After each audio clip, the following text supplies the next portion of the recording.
Alors là, je vais vous présenter quelqu'un que vous connaissez très bien. Je ne sais pas d'ailleurs comment vous êtes tombé dessus. Je pense que vous êtes tombé dessus extrêmement jeune. Oui, ben là, alors là, c'est une lecture de...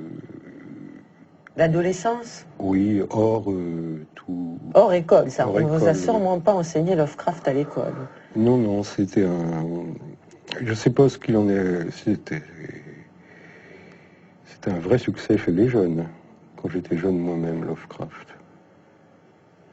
Bon, j'ai mis du temps à comprendre en quoi Lovecraft m'avait influencé, parce que je voyais vraiment pas le rapport avec ce que je fais.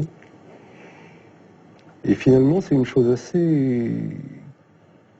Mais qui est une vraie innovation chez Lovecraft, c'est son mélange de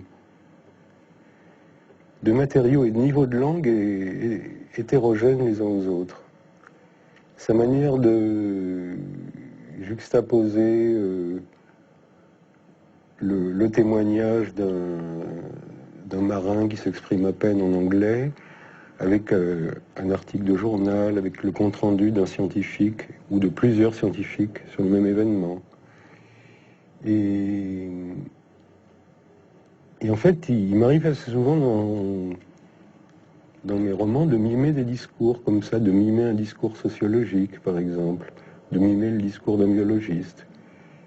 Enfin, de varier les registres de narration, quoi. Et bon, Lovecraft était le premier absolument à le faire dans le genre qu'il avait choisi, c'est ça qui a tellement frappé, et peut-être même un des premiers à le faire en général dans la littérature. Hein. Enfin, en tout cas, le premier parmi les auteurs que j'ai lus.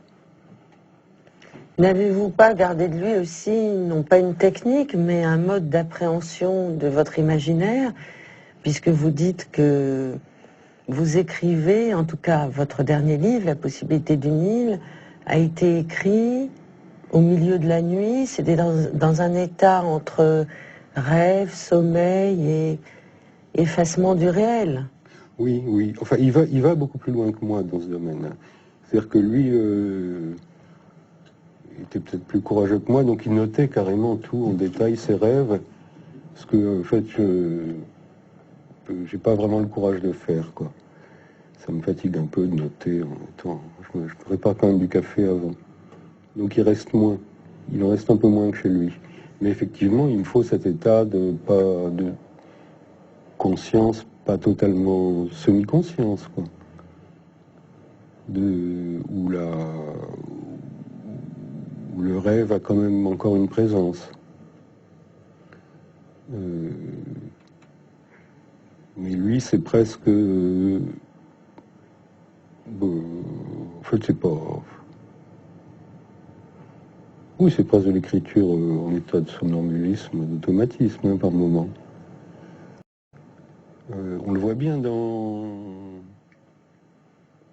les multiples papiers restés, parce que lui, il a laissé beaucoup de papiers en dehors de ses livres. Il est mort encore plus jeune que Baudelaire et Balzac. Hein. Non, non. Non, c'est Baudelaire qui est mort le plus jeune. Ah bon? De 2 mois.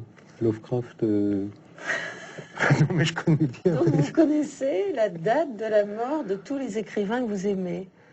Ça vous inquiète, ça vous obsède, ça vous... Non, mais ça va, je me suis calmé depuis que j'ai eu 47 ans, donc j'ai dépassé... Ah, vous avez quel âge? Parce que vous avez vu...